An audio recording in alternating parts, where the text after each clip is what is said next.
stuff to share. It's pretty cool. Hello, everybody, and welcome. Hi, Deb. It's good to have you here. Thank you for being here with us today. We got two more people coming, and as soon as they get here, I'll let them in. But I do want to take time to thank everybody for being here with us. Andrea has been working day and night with her guide, and she'll tell you about all that. But we wanted to follow up and discuss some of the alternative healing energies that have been changing for many of us during this ascension process, or that we've been going through. So today we are going to have with us my wonderful Reiki teacher, Laurika Bretherton, and of course Andrea, shaman guide, and medium Kim will be on with us today, as well as Sue Doty, who is a healer as well, and she's the one that's going to be coming in just a little bit later. But anyway, we're hello, Juno and Janet. It's good to see you, gals. Thanks for coming. Hi, everyone. Yeah. I'm so glad. I was going to say, I'm so glad that I finally saw where to see comments. Oh, okay. Good. I've been like in the dark when people were coming in and they're talking and I'm like, I have no clue what they're saying. So it's funny, if you're looking on your phone, you can't see the comments. And so that's the key. It's the same thing with if I tell people to go to my community board, there is no community board when you're on a phone. You have to really see from a laptop or a PC or whatever. Yeah. So I'm glad you can see them, Andrea. Yeah, me too. And I want to thank Laurika especially because she's in Sweden and it's the evening time there right now. Yeah. But we were able to, it isn't like the middle of the night. No, so. It's not that late. It's fine. Yeah. But yeah, it's a lot of fun to work with people from all over the world. And so we are blessed to have you with us here today. Uh-huh. Yeah.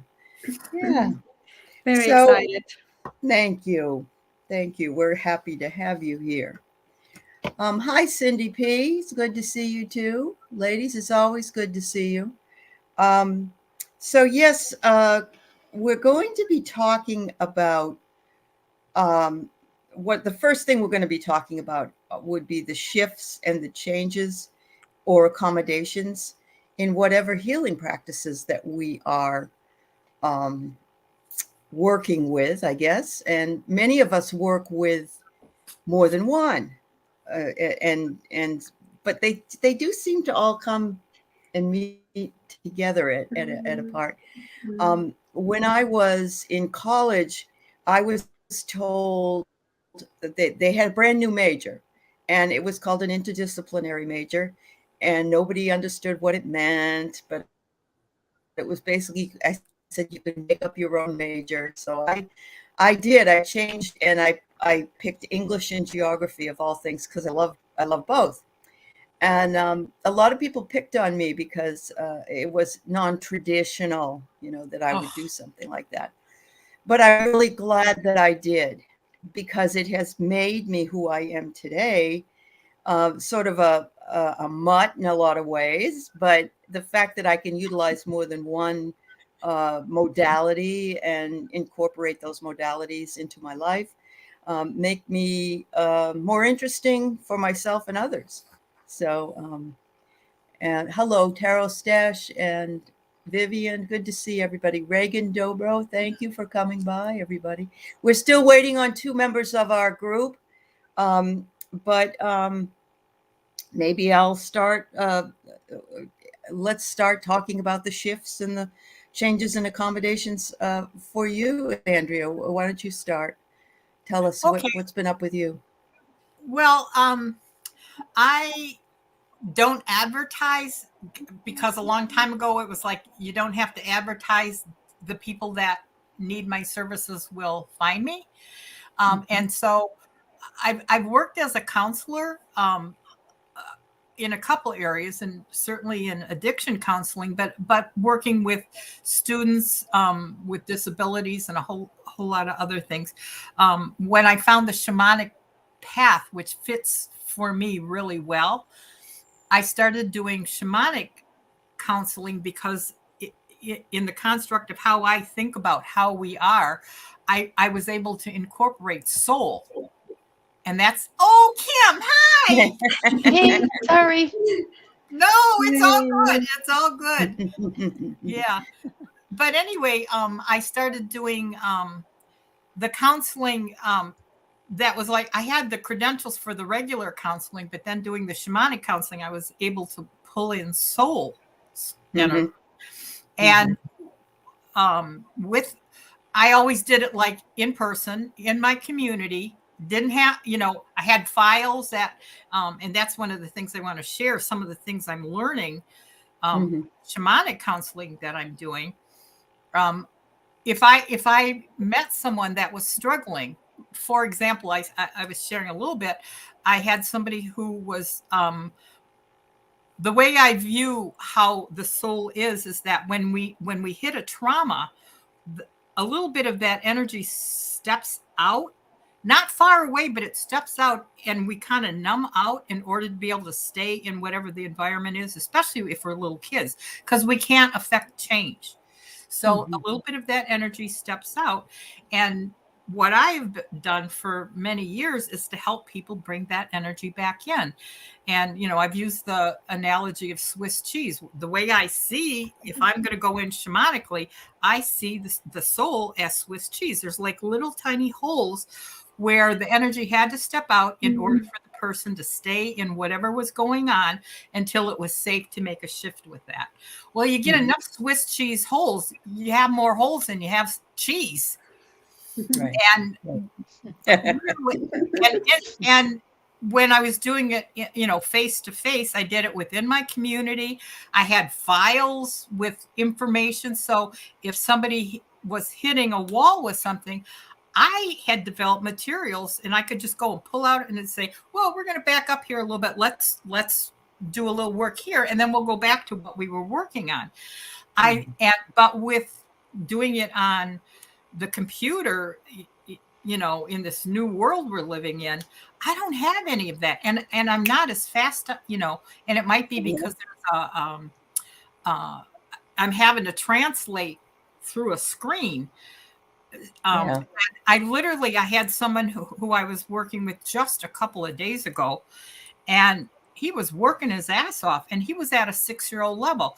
Well, I went right into asking him questions where a 6-year-old, number one, would not have the language to be able to describe it or to talk about it, didn't have the cognitive ability that the brain, our brains mature, and by the time we're older, we can connect ideas that are abstract. A 6-year-old does not have that. And I was dealing with someone who had a huge gap in memory from 6 to probably around 8 years old. And when I started asking him the questions, he looked like a deer in the head, like a deer in headlight. Like, I don't even know what you're asking me. And what ended up happening is he started to go internally. He started that script that said, oh, I'm not good enough. I can't do this. I'm a failure, whatever. Yeah. And I thought, this is wrong. And I knew, because I was a special ed teacher, that if a kid is hitting a wall, it's not the kid, it's me. I need to find the bridge. Right. And so I knew, I'm like, man, Andrea, you're missing the boat right now, but you can go back. You send him a text and say, we're going to redo this. And so we ended, and I said, I promise we're going to get to the point where it's going to be comfortable for you. And it was like, if I had a person in the face that was at a 6-year-old level, I'm not going to ask him questions that an adult would be answering. And I was expecting him to answer as an adult. So I backed it up. I sent him an email, and I said, tell you what, will you just download this, highlight this, and we're going to look at that. And I thought, I need to give him vocabulary. I need to give him the language to communicate. I need to give him what he didn't get actually as a 6-year-old in educational development, because he was checked out. He was in survival mode. And he was in survival mode when I started to ask him those questions. So that's just one shift. One thing. Yeah. That was 2 days ago. It was like, oh my God. And this is the shift. How fast they're happening. Yeah. Yes. And when people have these gaps of no memory for like periods of time in their life, it's because they've had to go on survival mode. Sure. And shamanic counseling, or I realized when I first started, we called it inner child work. I don't care what we call it, but it's allowing that inner child that did what it needed to do to survive to then come in and become mature in Sure. and the Swiss cheese holes fill up. You know, I predict, and this guy actually believes this now too. He sent me, you know, we've been texting back and forth, which is way different than a counselor. You know, in the you know, you'd go for an hour and then there'd be this gap, and you'd be like going through feelings. That's not how I work. I send and I say, I'm learning too, and you are also my teacher, which is, you know. Absolutely. Sorry, but this is the state of where we are with it. Right. Well, that's great. What a great share. Thank you. Yeah. Kim, welcome to our panel. It's always good to see you, dear. You're looking lovely. And thank you. I'm going to let Laurika answer the question, and I'll present the question again so that you can have it when it's your turn, Kim. Got it. But Laurika, and please, this is Laurika. She is my Reiki teacher. She's from Sweden, and she's wonderful. Okay, so do you want to talk about any of the shifts or changes or accommodations maybe that you've had to make, Laurika, throughout these last 3 years? So? Yeah. It's really interesting, Ali. It feels to me that I have prepared for these last 3 years for like over a decade.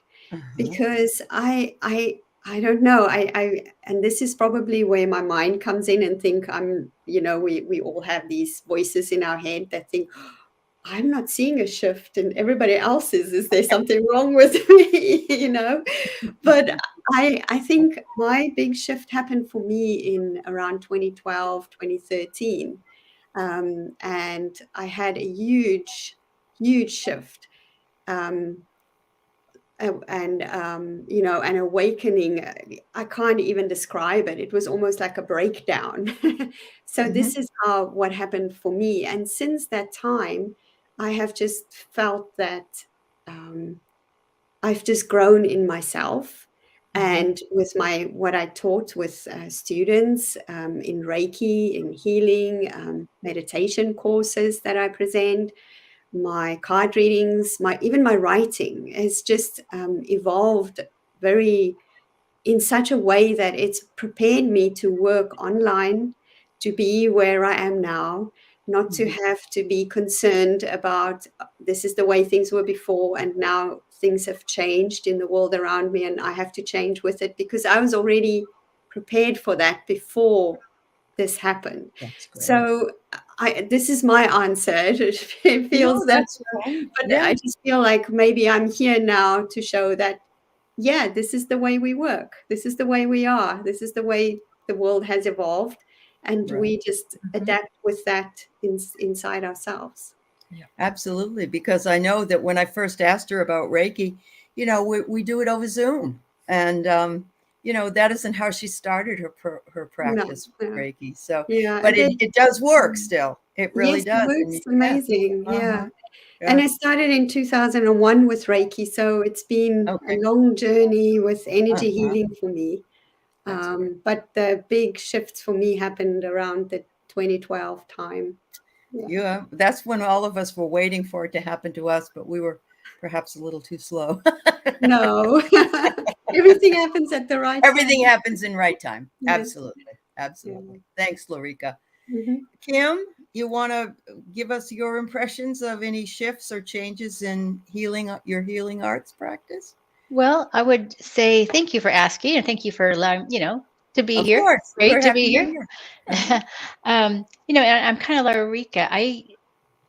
It hasn't been like a huge, oh my gosh, change for me. I think it's been a gradual thing for a long time, for decades, really.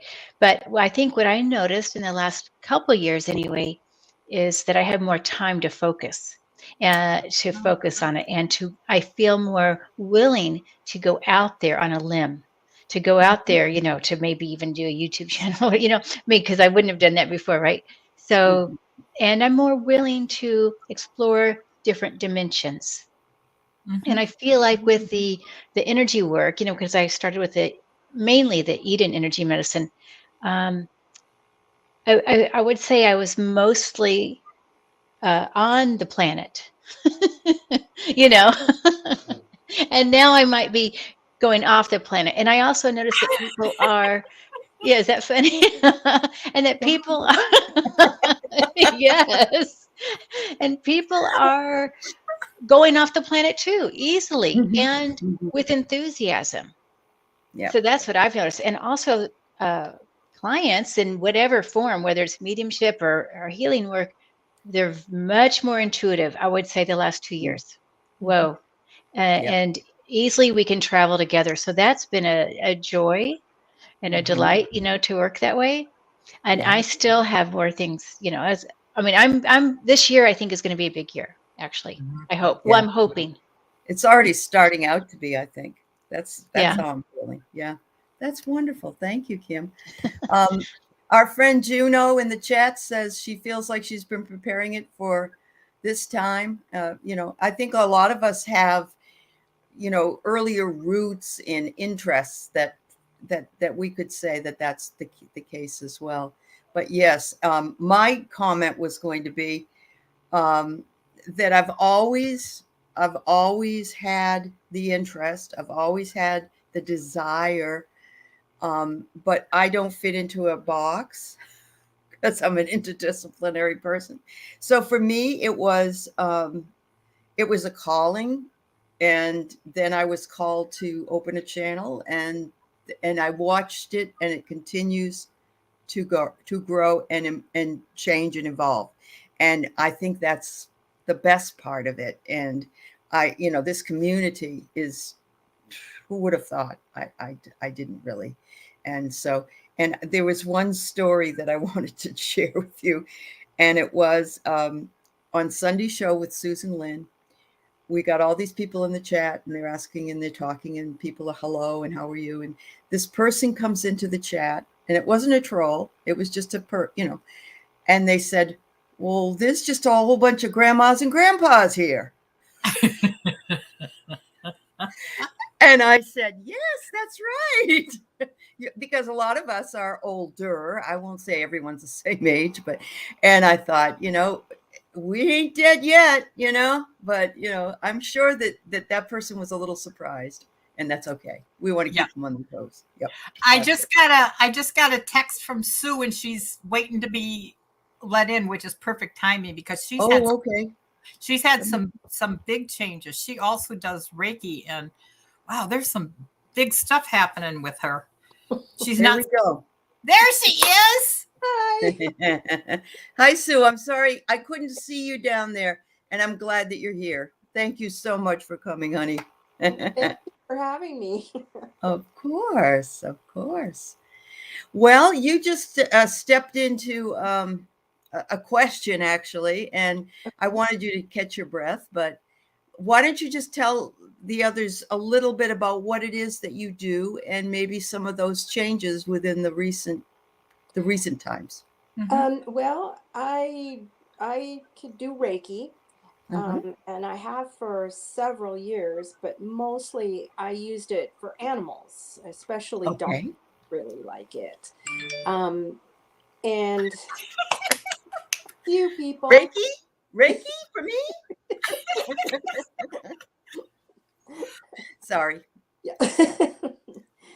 And I think things really changed and started happening when I took class with Kim and Susan Lynn for mediumship and psychic, and also the colors class. I now when I've moved into more helping people that need it, but when I do, I see colors a lot more, and also have visions. I see I see beings around people. And when I ended up getting COVID in over the holidays. I'm sorry. No, I think it was a good thing because it kind of sort of propelled me to see these beings more. Okay. And their different colors and what I think they represent.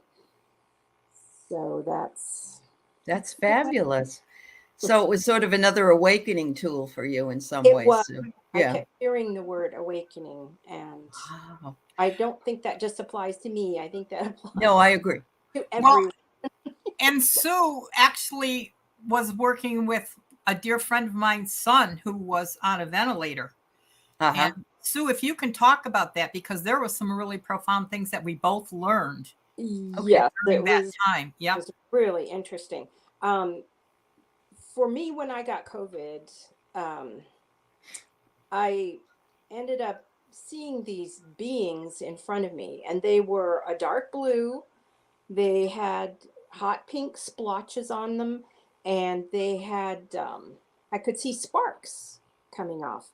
And there was also a white shimmering being that was in the shape of a human. It was really interesting. And then when we were in a group meditation, other people also saw those.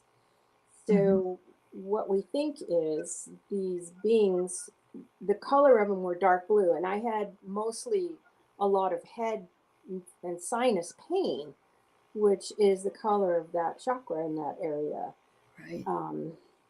It was really interesting. And then when I started working with Hussein, I saw the white beings. There were 3 white beings on one side of his bed and one on the other side. And every once in a while, the one on the other side would have yellow come into its body. And it was really very interesting. And then one time when I went in, I saw floating above him a white, grayish blue mist like thing. And I kind of felt he was trying to decide whether to stay or go. Oh. And then the last time I went in, I knew he was gone. And then I found out that he had passed the day before. It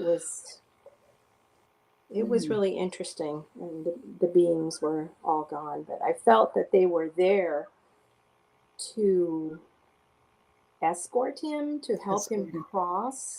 Yeah. That was interesting. It's very powerful. Wow. And I was, Hussein is the son of a friend who's been a friend for 30 years. I didn't want him to make the decision to leave, but we have free will. And I had been going in and out too, and I was getting different colors. I was actually getting chakra colors. And when I would go in and see him, I didn't do the Reiki. I wasn't doing energy. I guess I was just, I was like checking on him, really. And then he said to me, I'm not going back in my body. And what he said is, I saw the face of God. He grew up in New York. He's from a very strong Black family, and they're very Christian oriented. And he said, I saw the face of God. And he said, my body is wrecked. If I come back in my body, I will not be able to do what I can do from the other side. Wow. And I argue with spirit, and I was like, Hussein, you're going to break your mother's heart. And he said, I'll see her on the other side. I need to go on and do what I know I can do. So he chose to leave, and I had to honor that. Sure. I knew that he was leaving probably 2 days before he actually left. And then I was in the dilemma, oh my God, do I say that to his mom and all of that? And I think, as we talk about it as light workers, those are the kind of hard decisions that we get, I'm sure Kim can address it in terms of working with the dying too, when you know something and it's like, I don't know if the family knows it. Are they ready? All that. So. Yeah, Kim, talk to us. Yeah, I mean, I prefer to be as open as possible and to be as honest as possible to prepare the family. And it's very common, by the way, to see the beings who are there waiting for them.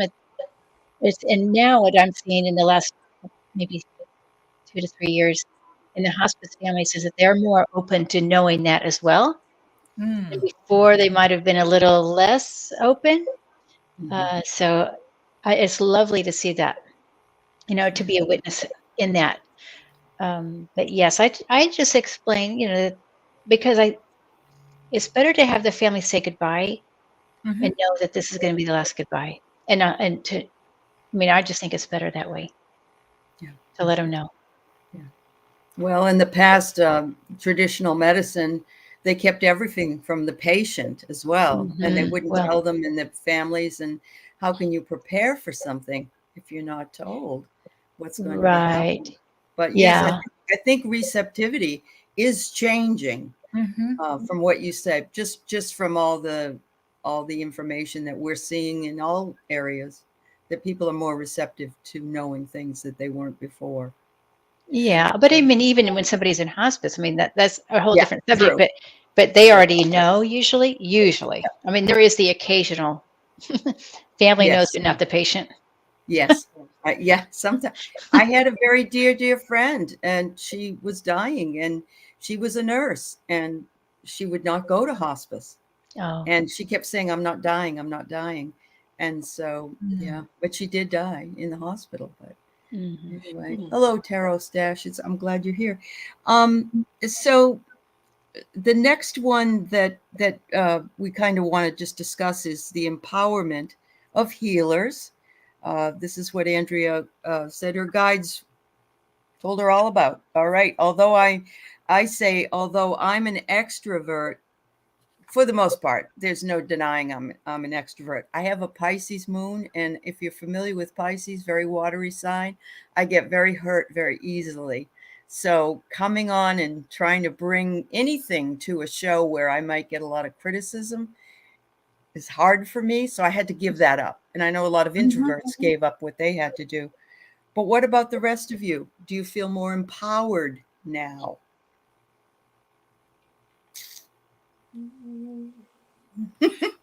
I know I can speak for myself that I have past life memories, and I was hung in another lifetime for being, I was a herbalist. I made medicine for people, but I was hung. So putting myself out, man, I was really careful about all of that. And I still feel a little bit guarded around that, because there's certainly, I think the whole witch hunt and all the stuff, that there's still an element of that energy in the world. I'm not as afraid, probably because I'm not afraid to die at this point, which is different than the past lifetime, where it was like, oh, I'm not going to die. My God's going to take care of it. And then as I was hanging at the rope, I'm like, hey, where are you? Where are you? You were supposed to stop this. Now I don't expect that there's something that's going to stop it. Yeah. Yeah. Laurika, maybe you can answer this question.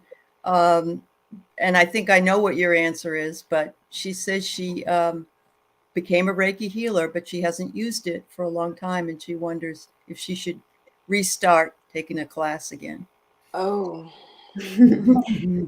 Cindy, I think that's a very good question, because I think that happens a lot during Reiki. Once you've gotten your Reiki certificate, and you go home and you're all excited and you start working with Reiki, and then just with everything, things, life gets in the way, and you stop using it, and you don't do it, and then it comes back somehow, like as a little reminder, like, hello, I'm, give it a go. And it doesn't go away. So you don't need to take another class. Once you've had your attunement, it stays with you forever. It just is part of you. So all you need to do is just trust that it is still there, it still works. But if you wish to take a class, that said, go ahead. I've taken many Reiki classes myself, to just test and see how different teachers teach and Mhm. how it feels with different attunements online and in face-to-face and different levels, different styles of Reiki. So give it all a go if you wish, but you don't have to, because it's still there. It still works. It always works. And even if you don't feel it, it's all about your intention. Yeah. Yeah, Yeah. that's what I knew you'd say, because that's what you told me. That now you've got it, it doesn't go away. Right. Mm. And Laurika, I wonder if any of the actually techniques that you use have shifted or changed, because I know Sue and I have had a lot of discussion, and some of that has changed for her.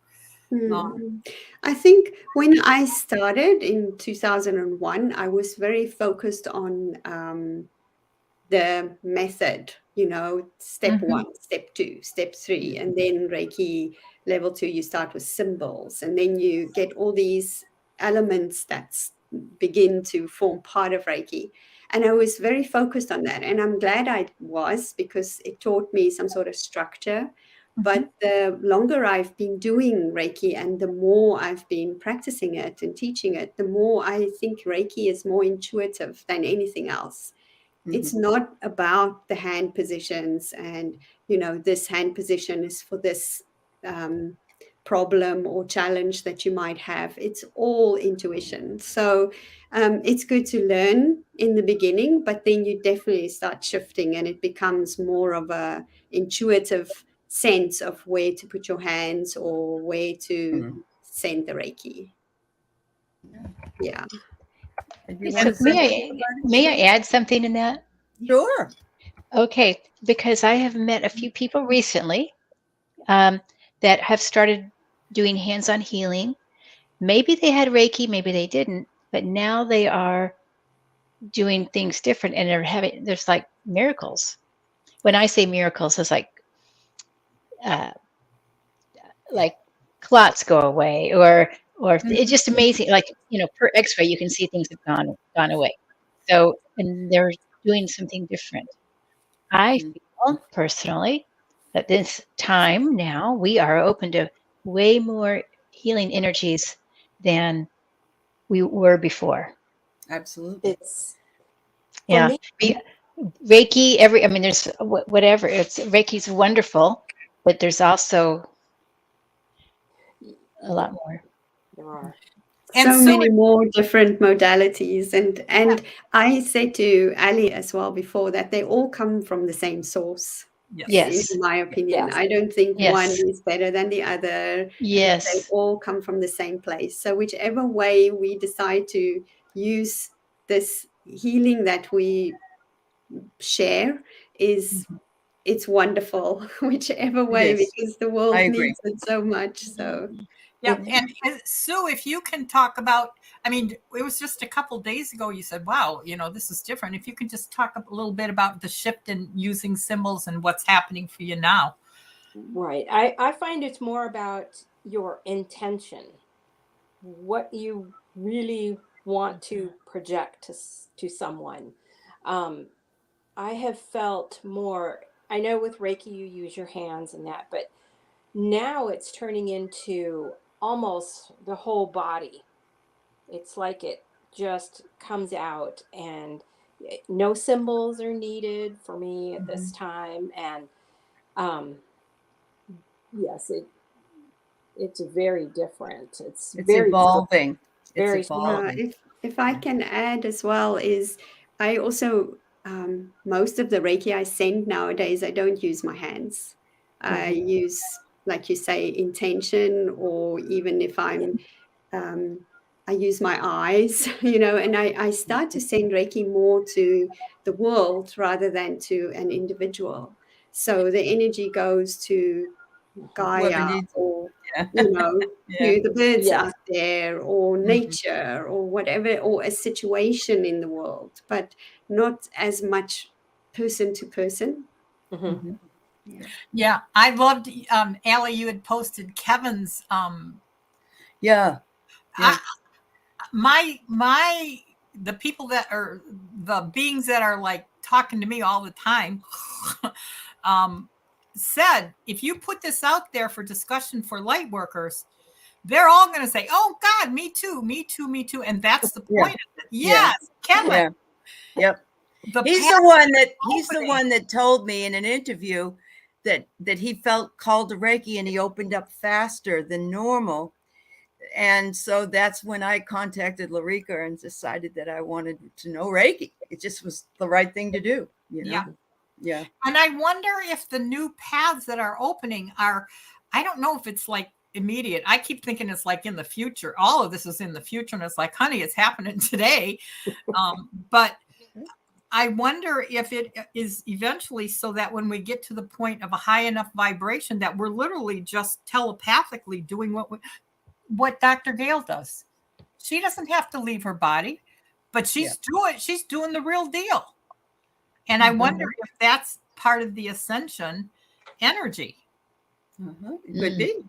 I feel like this year is going to be big in that. I keep getting messages around that this year is big for developing more healing. And it is, I believe it's our soul's right to know, to be intuitive, and to be a healer. It's our soul's right. Yeah. And Linda, you're right. It is good to know that it is all from one source, and that's all you have to remember. That's why the interdisciplinarity of things, you take what works for you and you put it all together with other things, and that's who you are, and that's how it works. I've noticed in Keith's practice that he has, the reason we stayed where we were was because he was begged to stay there. And I told him all about the Bindu chakra that's opening up at the back of the head and really making a lot of difference. And he's seeing people come in that have been told they'll never walk again, and they're walking. And he's seeing people that are, that were told they would never be able to, like this one guy, he had bad knees and he was told he'd have to get surgery for them, and he doesn't have to anymore. So, I'm seeing this happen, and I don't think of it, like you say, as Christ-like in a way, or miracles, but it's the Christ consciousness, which is what we are entered into anyway. And we're just channeling that Christ consciousness. So. Yes. I'm really curious about the new chakras too. Like, Allie, that's the first time I ever heard of that chakra. I'm wondering, that's not been in my experience, but I wonder, what are the other chakras that are being revealed? I always think of the basic ones that you can put on a little wand. Well, we got them in the hands, and we got them in the feet, and we got shoulders. the finest one. Yeah. Oh, shoulders. We have there's about 144 chakras. Yeah. There's a ton of chakras. Uh-huh. And in my work with Eden, we call that the PowerPoint. What you're talking, the Vindu, we call that the PowerPoint. Yeah, it is a wonderful, wonderful place for healing. Yeah, and what is I think that's another discussion. What is a miracle? Does it have to be like that, or can it be like within a month that you get the healing, or is it a co-creation? There's all. What is? I want to do miracles too. But what is a miracle? Maybe we need to change what our perception is about that. I agree with you. In future education, talk about the chakras and starting to explore those, and how, especially everybody that's watching this channel today, we all have gifts and talents, and we all signed up for this. And so how today's the first day I ever heard. Why I kind of heard there are other chakras, but man, when we're looking at education and taking classes, that's chakra is how is the whole idea of chakras expanding. Right. Wow. And some of that is with Ayurvedic medicine and things like that. I believe that they've, in Tantra and just a whole bunch of other things like that. But I remember when the Tarot Love community was coming together, I was working with Renee and Andrea, and this was their vision, actually, that we would do this, that this would become a place to go for classes, to meet people, to start off where they're going.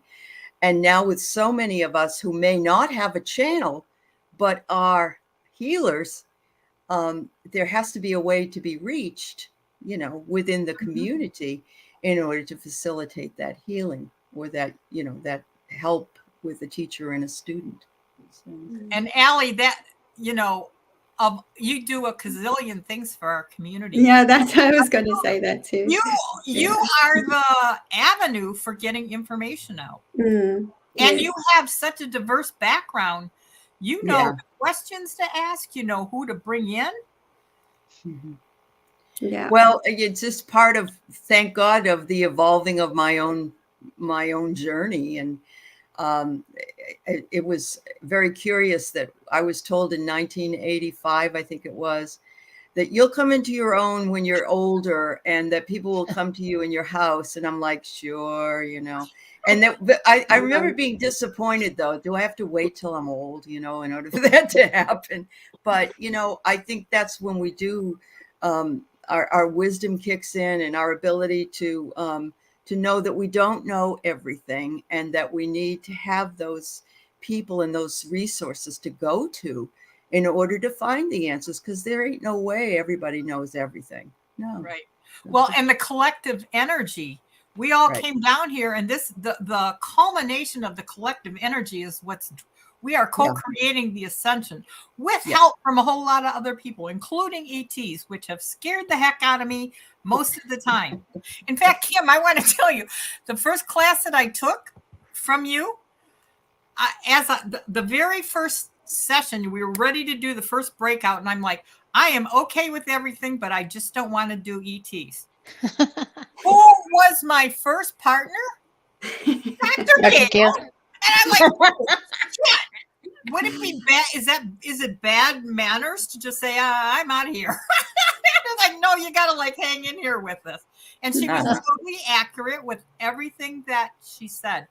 And I'm like, okay, Andrea, you got to open up we have to face you were being asked to face your fear, the biggest fear you had. Oh, it's okay as long as we don't go here. And with Laurika, it was very interesting because she pulled a card for a session that we did, and it had a big fish on it. And it was, it was great, but she didn't know I'm deathly afraid of them. Not many people are afraid of fish. And so I had to face, that was representative of facing my fears, I believed. So, just comes in different messages. Yeah. Going live in front of folks, and I think my friend Sue can attest to that. Yes. Yes. Yeah. Oh no, it's frightening. Yeah. It is. Yeah. But then once you do it, it's like, for me, what's happened is I've tapped into a greater energy and a greater purpose for me coming down at this time. It's no longer about me anymore. It's about, for me, it's like, how do I help provide bridges to the 3D world? It is really where, and how do we help take care of our light workers and help them continue to move on, so that when 3D people show up or 3D institutions show up, how do we do that? And that's one of the questions that we wanted to address. And we certainly welcome anything from the chat as well. But we want to build some bridges.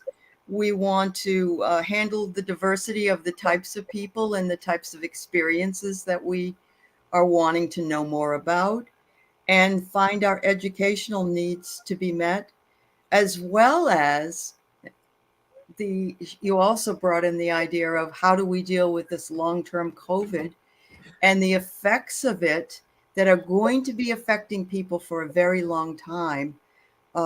It's already impacting some people's brains. They're finding Alzheimer's in the brains of some who have died. And the children now, the little children, are more prone to diabetes. And this isn't a fear-mongering reminder. It's just, we need to know how to deal with these folks so that we can help them. Yeah. Thoughts? Well, I think with the healing piece and what we're like, just the two Reiki people that we have on our panel today, and Kim, we see miracles, and what appears to be in the physical realm may not be in the spiritual realm. And so how do we bridge those two places? Right. I see COVID not only from a physical place, but it's a spiritual tool for our spiritual ascension. And so shifting it from, oh, it's this terrible thing. Well, it is a terrible thing, man. I just, one of my close friends lost her son, her firstborn son. So it's a terrible thing. However, it's also a spiritual awakening. It's a tool for spiritual awakening. And so we as light workers learning how do we make that connection between spiritual awakening and the physicality of what real human beings are experiencing in their bodies. Right. And we've got to learn how to do our own self-healing as well. Yes. Yep. So I looked to Kim as the one to set up the classes. I made you the dean of the school. In my mind. You're the dean. You get to create classes. Okay, I love to do that. That is my joy. My biggest joy is to do that, actually. Yep. That's why I'm so appreciative of you being here in this discussion, because it really is in the next 4 months, in the next 4 years, we're going to continue to bring in all that we can bring in, and we're going to be learning differently. We're going to have different needs. That's I'm so glad you're here, because you're a master at how to do the classes, and you've got you've got a master for me. How about if I could? Okay. Thank you. That's very sweet of you. No, it's true. I don't BS around this kind of stuff, because it's real soul stuff for me. Yeah. No, you really are a master at this. You are the dean. Well, to me, it's just that I believe that everybody is a healer. Everybody is psychic. Everybody's intuitive. Everybody, so I go with that, and I probably push people a little more faster than maybe they're used to. I kind of push them out. So I don't know. I just feel like it's such a positive place to commune, and to practice and to work together and to develop your skills and develop your confidence, and then of course community. Yeah. So I mean that's that's my favorite thing. But isn't it really first that we need to self-love, which is part of our own healing? And this question Karen asks about struggling giving themselves Reiki, is that because there's not enough self-love, or is that a more technical question, I guess? So, or are there new techniques that are evolving? Right. Yeah. Right. I think it's just very simple. I'm going to come back to the same old thing of just trusting and the intent that you put into the healing. With it, which is with everything, really, that spiritual. Yeah. It's like, and I think there's definitely an element of what Ali says about the self-love or the self-care that happens if we just a little bit less tough on ourselves, because we're so hard on ourselves, right? We're our worst critics. And if we can just let that go a little bit and learn maybe ways of just accepting that, of course, there's going to be days that you're going to try and give yourself Reiki and it's not going to feel so easy to do, or you're not going to feel anything. And it doesn't mean that it's not working. It's just building up that belief that it's working. I know it's working, and just keep on doing it, and maybe give yourself a little break from it from time to time. Go for a walk or have a nice cup of tea and then come back again. But not put so much pressure that you have to feel something every time you do it. Right.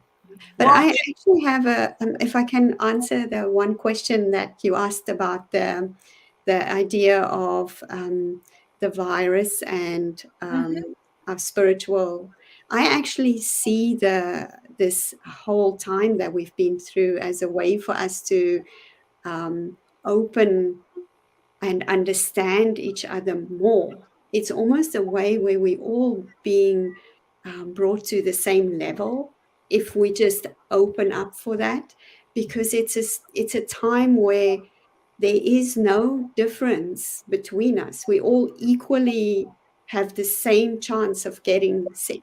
We all have the same chance of getting we all exposed at the same moment, whether you are a light worker or you believe not in anything, or whether you are rich or whether you are poor, or whether you live in Africa, where I come from, or North America. It doesn't matter. We all are the same.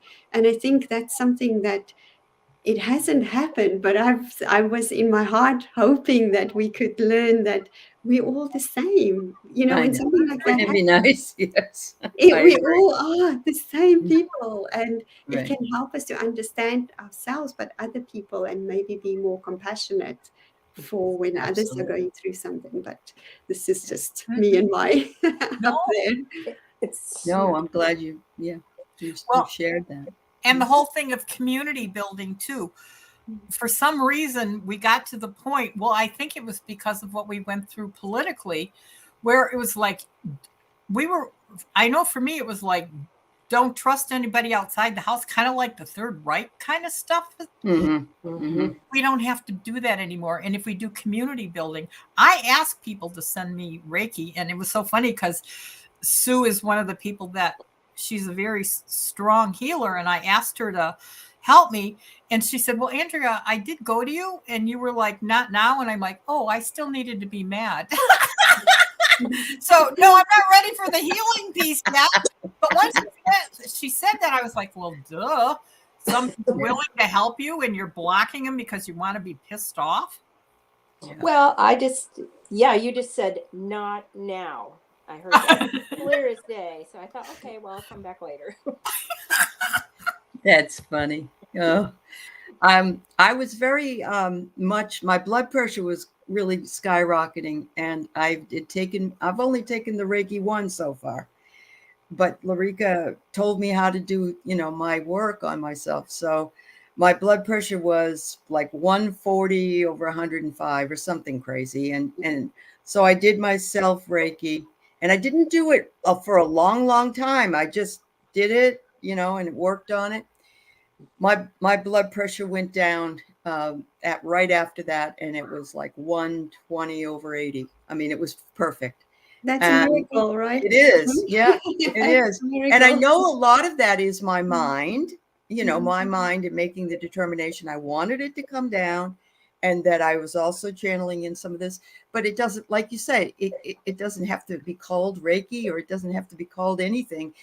We have this power, this ability. Just like I was watching a show the other night, and it was saying, oh, you have the ability to see everything.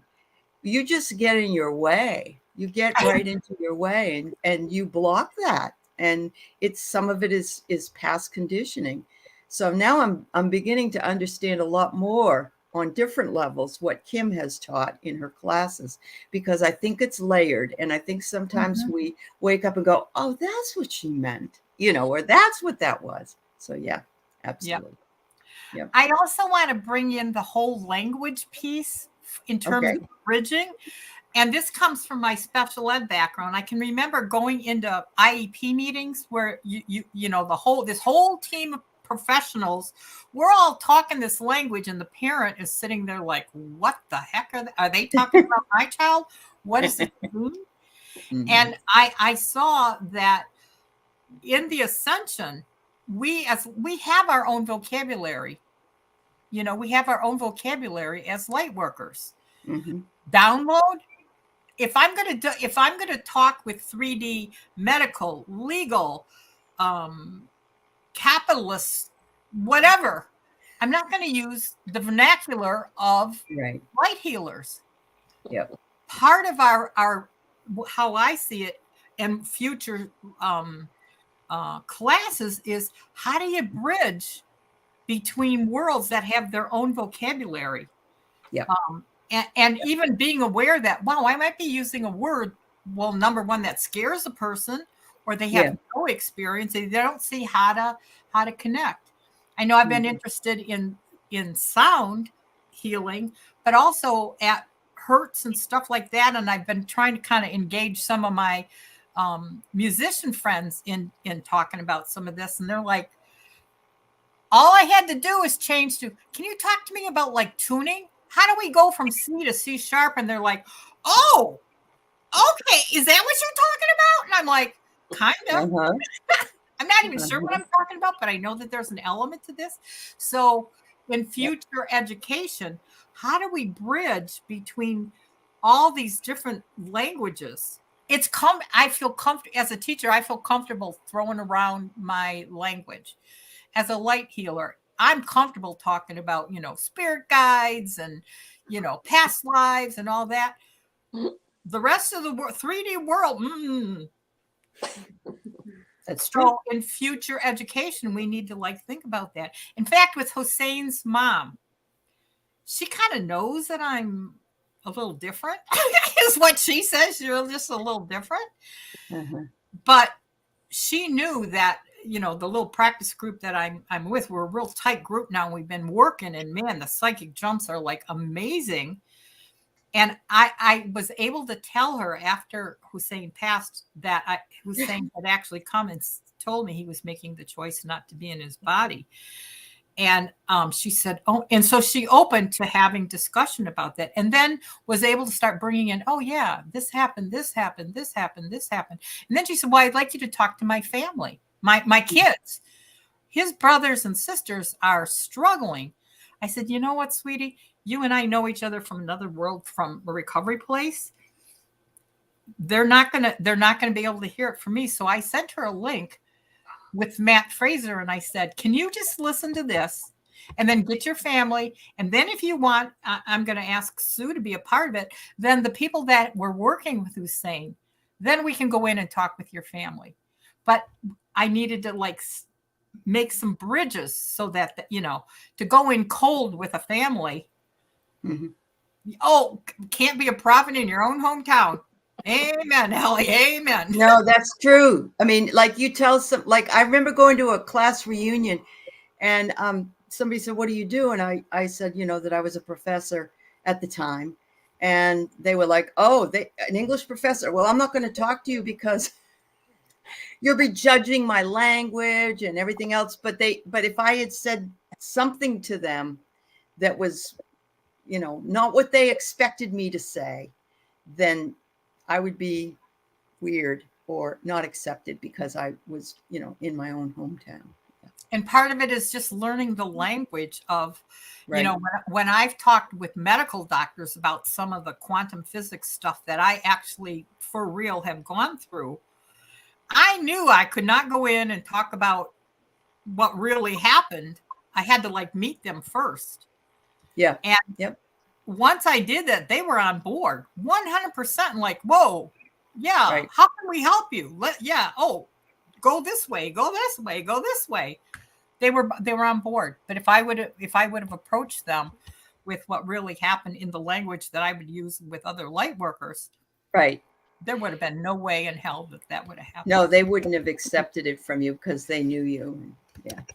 Before you go to that question, Ali, when I was a journalist, my editor, my very first editor, when I was a junior journalist, I was writing and I really struggled because I was in IT tech journalism, so it has a lot of technology terms, and I struggled with this thing of communication of words and terminology because people that would read the stuff aren't necessarily technology people. So if I write about all this techie stuff, which is the same as the words we use, and she said to me that all you got to do is imagine you sitting in a coffee shop with your mum across from you and you having a conversation with her and you describing this in a language that makes sense to her. And this was for IT, but I think we can relate that to anything, not just technology. It's an art form, though. you know, It and is. Yeah. I've known nurses have been fired because of using maybe even the word Reiki on patients. They've been fired, or they come on too strong. So yeah, you definitely have to know where the line is. But I want to just say real quick, because I see this question and I have to go because I have an interview with our famous Dr. Gail. And yeah, so but I just want to say that when you're working with energy work with high school students, and they're right, you can change the words. You know, when you're talking about moving energy, you can talk about stimulating your brain. You know, you can talk about the brain gym and that kind of a thing. I mean, this tapping, for instance, is really good for the brain. So there's a lot of, you can change the names. You can make it a game. You don't have to I say love it. energy work. Yeah. Yeah. But That's anyway, awesome. blessings to you guys. And thank you Kim. for having me. Thank you, dear. Okay. Good luck. Bye-bye. Bye. Bye. Thank you. Well, we're going to probably be, winding up here anyway, but we will go ahead and see what we can discern about your question, Carolyn. It's a great question. And maybe Kim's right. Maybe it has to just be approached by utilizing different language and not scary stuff, like I know that someone told me that they were going to start teaching their kids mindfulness, and that scared the people, and which is ridiculous, because they think, oh, you're trying to convert me into being a Buddhist. Now, a Buddhist isn't even a religion, it's a philosophy. But it's the word that scared everybody. Yeah. yes. Yeah. Yeah, it's all to do with the wording. Sorry. No, go ahead. No.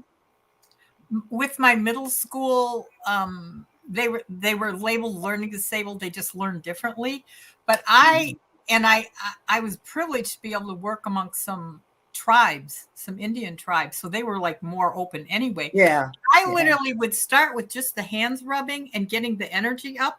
And in class, we would like, well, how far do you bring it out? And wow, if I put it over my body, whoa, how do I make it? And my kids started to open up to that just by playing with their own physical energy. Yeah. And because they were from native tribes, they had ancestors and they had history and all of that. And so I taught from where they learned. And I approached the medicine men and the leaders of the community and said, I'm not going to go off the course of where the curriculum frameworks are, but I want to incorporate that because these are whole human beings. And, I brought the Native community. I think maybe what I'm saying is to find out who the community is that you're working with and bring that energy in. Yeah. Yeah. Adjust it. Yeah. Anybody want to bring in any closing thoughts? Yeah. A lot of people are gotta run to do other things, so I don't want to keep them. But yeah.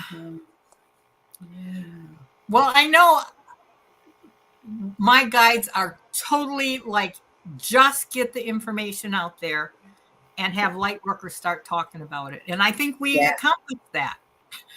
I think we did a great job, and thank you, Allie, for once again hosting. Of course. Yeah. I would love to hear from more people if you all have a desire to come on and discuss this, or anything else that you feel like you would like to have covered on this. We've got lots of really wonderful people. We're just 4 others, including myself, here to be here today, and I appreciate having them and you giving us your thoughts and your time, and also for facing your fears, Susan. You did a great job. You did. I know it's not easy. It isn't. And I appreciate you very much. And thank you. Yeah. Thank you so much, Ali, as well, and Andrea and Sue, and everybody in the chat. It was really a really uplifting conversation. It was. And Andrea keeps getting woken up in the middle. I have to tell you, she gets all these downloads in the middle of the night. So she's the one that is the brainchild of a lot of these things. And I admire you, Andrea, and I thank you for all you do. Well, I'm kind of afraid if I don't do it. What's the consequences if I say, no, I don't do this anymore? I don't want to find out. I know. Good girl. That's the way we keep you. They keep you on your toes that way, right? Yeah. Yeah. So thanks everybody, and thanks to those who offered some stuff in the chat as well. Yeah, and beautiful. Love to you all. Love to you all. Bye. Bye everybody. Bye-bye. Bye-bye.